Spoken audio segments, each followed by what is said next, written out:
Bonsoir à tous, ravi de vous accompagner pour cette nouvelle édition sur Monaco Info. Voici les titres de votre journal. Le prince Albert II et sa nièce Camille Gottlieb rendent visite aux pensionnaires du centre Régnier 3. Une rencontre attendrissante et parfois émouvante avec les aînés à découvrir dans quelques instants. Si je bois, je ne conduis pas. C'est la nouvelle campagne de sécurité routière du gouvernement princier. Un slogan pour sensibiliser et lutter contre l'alcool au volant. Les contrôles routiers vont aussi être renforcés pendant les fêtes de fin d'année. Nous en parlerons avec le contrôleur en charge de la sûreté publique, Éric Arella.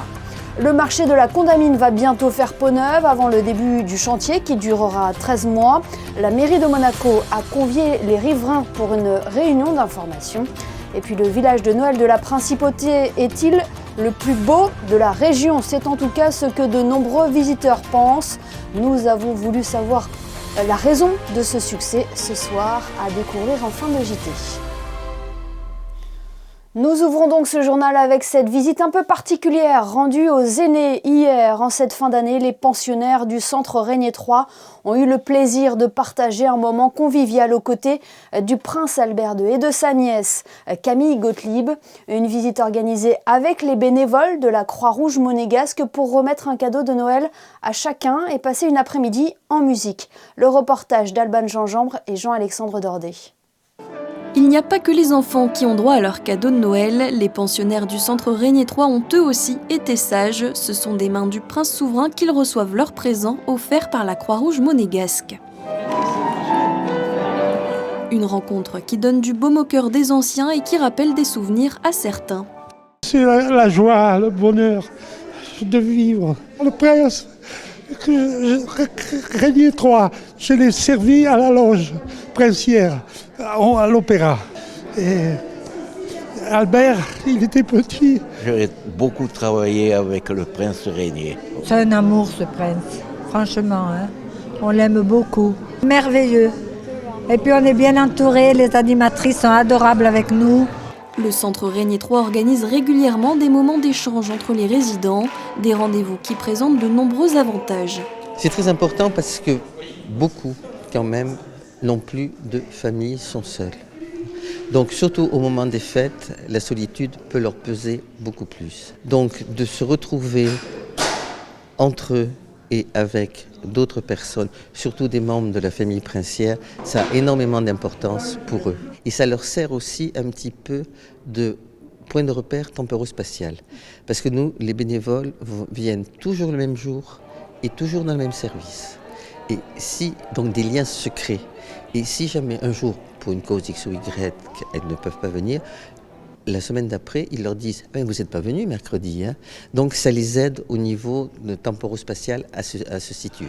Ce goûter de Noël laisse un sourire aux lèvres de tous les résidents pour clôturer l'année en beauté. Et clôturer cette année en beauté, c'est aussi rentrer en toute sécurité. En cette période de fête de fin d'année, un appel à la prudence et à la vigilance est lancé par le gouvernement princier qui souhaite prévenir les risques d'accidents liés à l'alcool.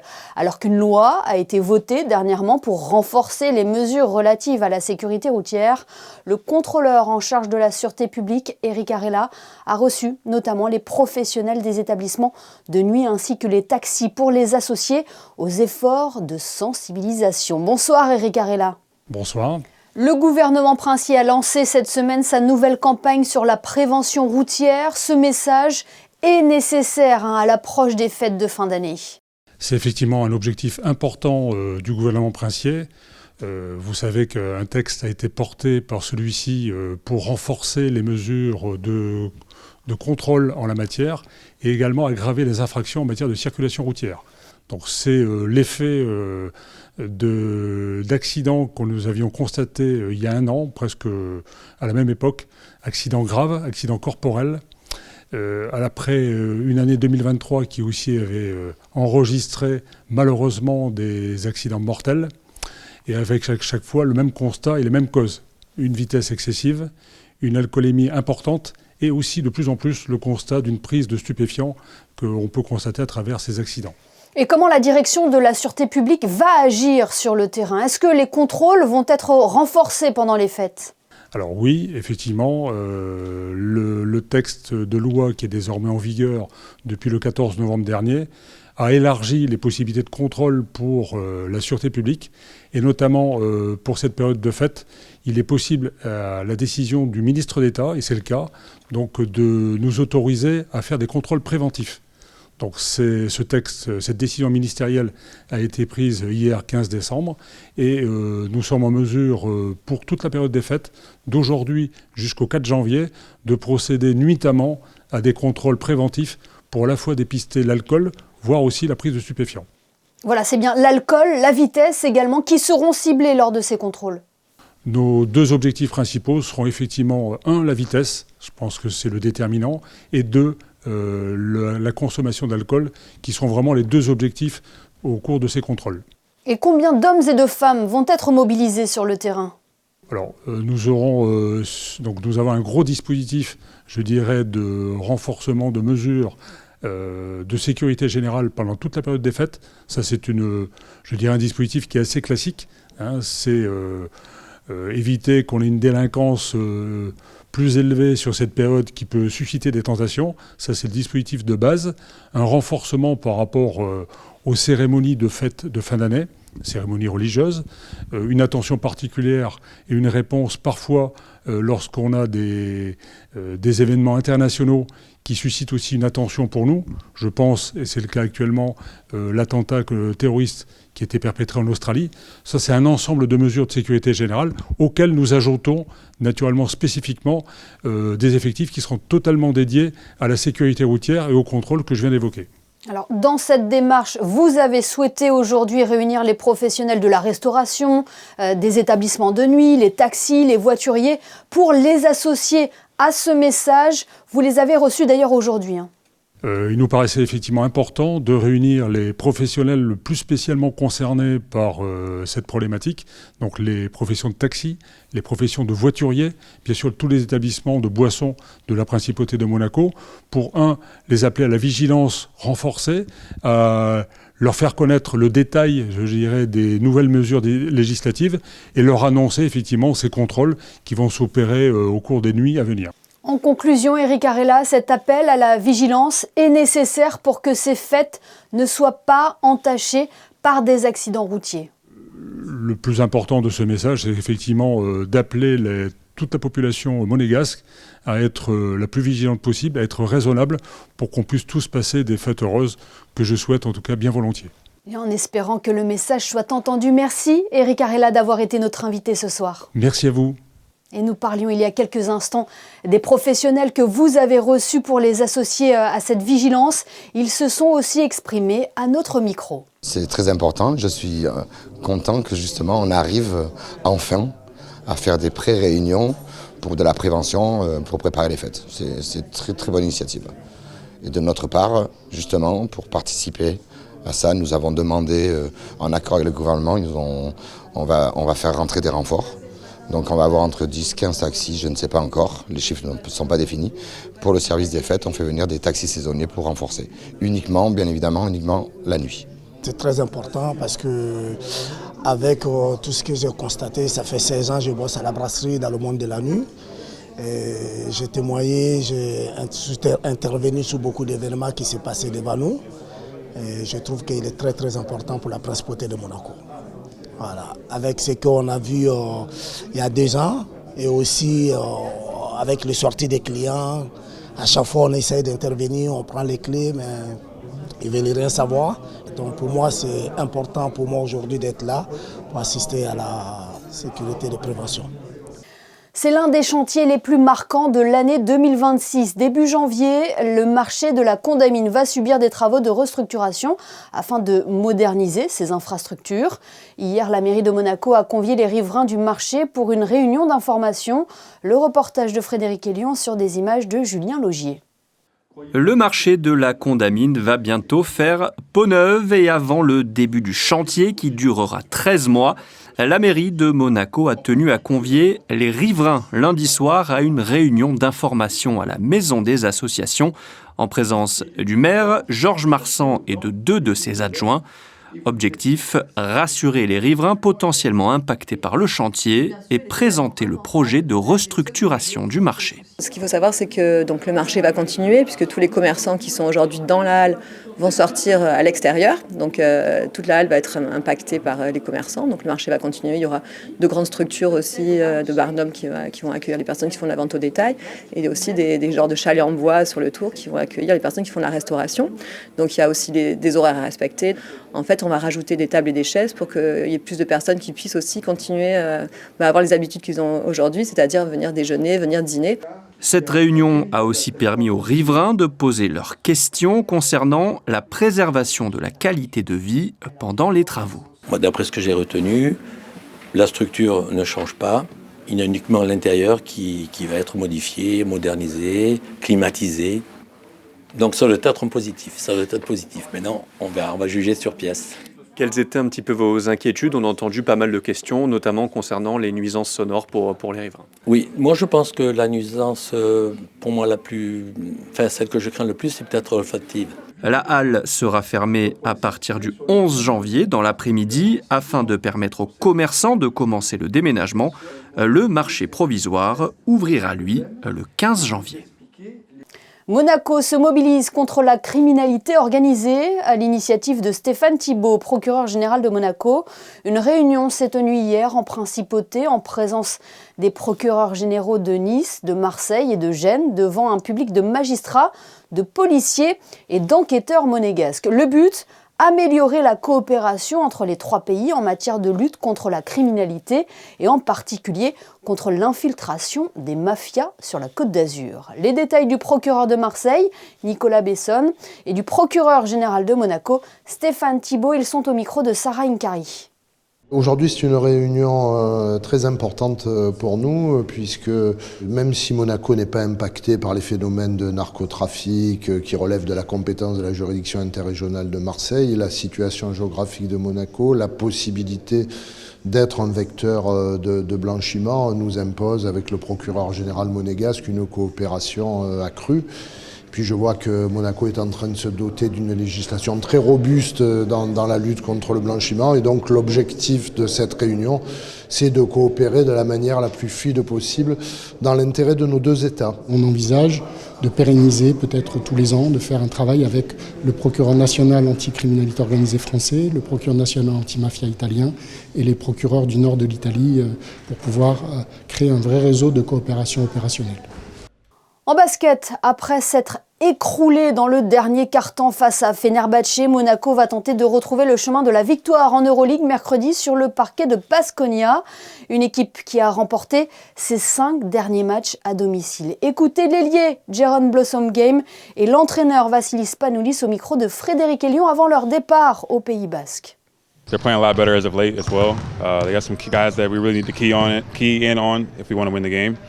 Marcus Howard's always a threat for them. They got new guys now. Kobe Simmons playing well. TLC is obviously having a great season as well. So they have quality over there.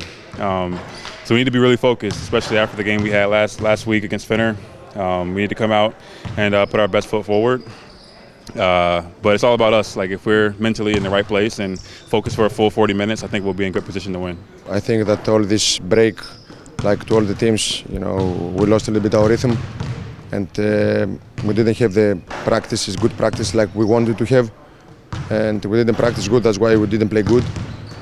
But it can happen to every team, but we show our mistakes, we know what we have to do, and now we have to come back again to our good performance.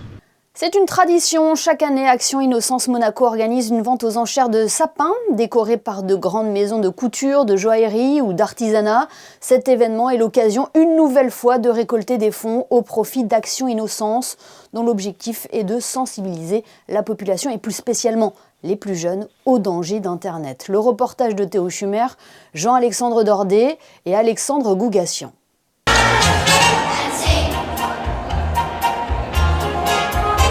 Introduite par une série d'animations comme la chorale de l'ISM, l'association Action Innocence Monaco a réitéré son opération phare de l'année, la traditionnelle vente aux enchères de sapins de Noël qui lui permet de renflouer ses caisses et ainsi de mener à bien ses missions en faveur de la protection des enfants sur Internet.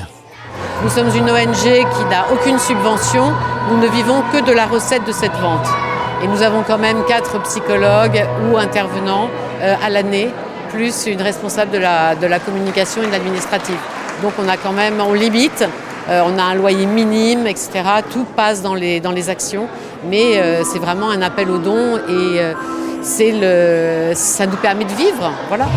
Le principe n'a pas changé, 27 sapins décorés par de grandes maisons de renom sont mis aux enchères avec leur lot, à l'image du sapin Marco Traverso parti à 8 500 € ou de celui de l'hôtel Hermitage Monte-Carlo vendu à 5 000 € accompagné de 2 nuits tout inclus au sein de l'établissement. Une belle vente donc qui permettra à Action Innocence Monaco de pouvoir mettre en place de nouveaux projets en 2026.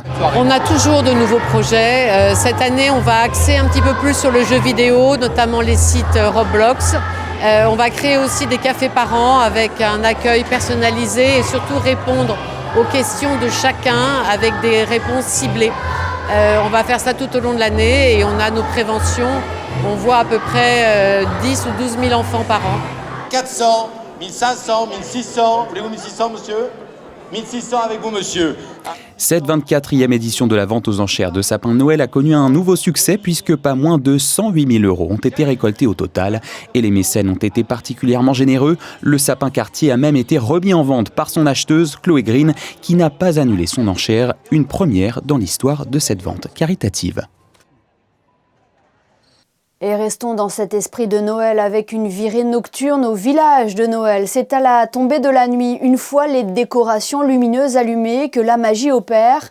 Ce soir, nous avons voulu savoir ce qui faisait le charme de ce rendez-vous de fin d'année sur le port Hercule. Immersion avec Alban Gingembre et Thomas Deus. La saison des marchés de Noël est ouverte, chaque commune sort le grand jeu pour vous embarquer dans la magie des fêtes. Monaco ne fait pas exception à la règle, mais quel est le premier ingrédient pour un bon marché de Noël? Les stands de nourriture. Une show. Amazing. La nourriture. Alors.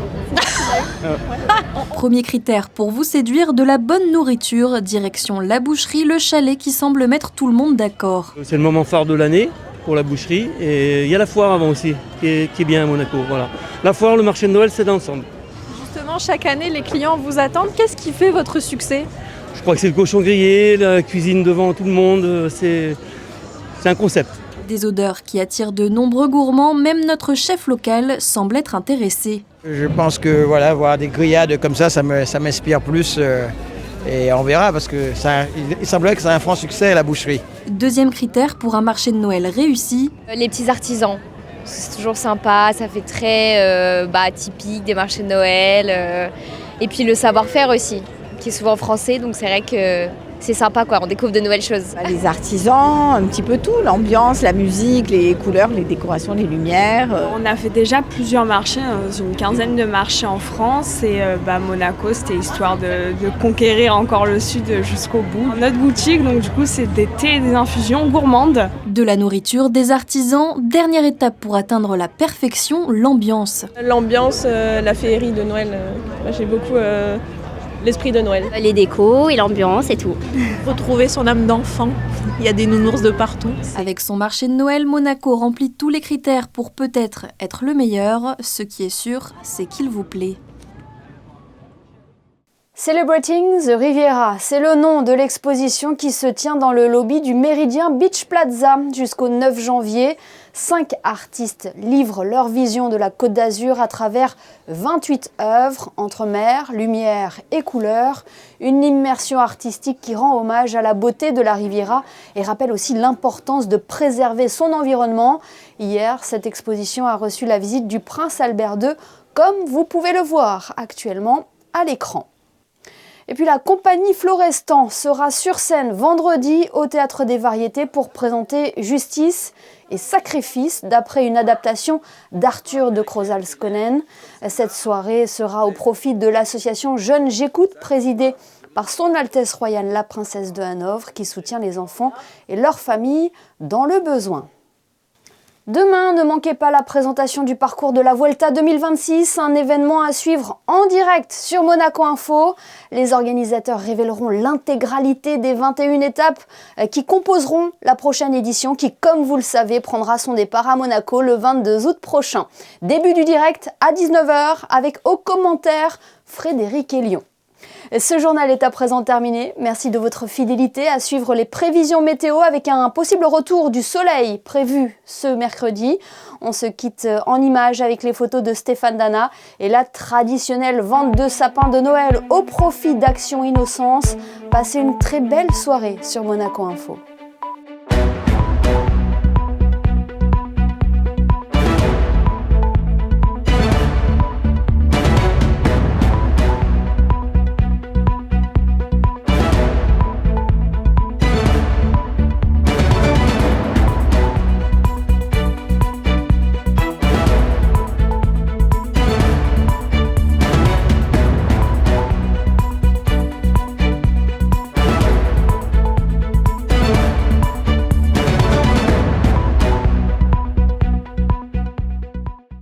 Retrouvez la météo avec Suisse Courtage, le spécialiste de l'assurance à Monaco depuis plus de 35 ans. Notre expertise à votre service. Bonsoir à tous. Après une journée particulièrement pluvieuse, on poursuit sur notre lancée demain avec beaucoup de nuages pour le petit déjeuner. L'après-midi pourrait en revanche nous offrir quelques éclaircies. En tout cas, bonne nouvelle, pas de pluie attendue. Côté température, comptez 11 petits degrés en matinée et jusqu'à 15 degrés l'après-midi. Comme chaque mardi, la météo de l'eau en partenariat avec la Société monégasque des eaux et l'indicateur est au jaune. Cette semaine, les sources de Monaco ne couvrent qu'entre 25 et 50% de notre consommation. Pensez donc à utiliser le réseau avec parcimonie. Demain, 17 décembre, nous fêterons nos amis les Gaëls. Excellente soirée avec nous. C'était la météo avec Suisse Courtage, le spécialiste de l'assurance à Monaco depuis plus de 35 ans. Notre expertise à votre service.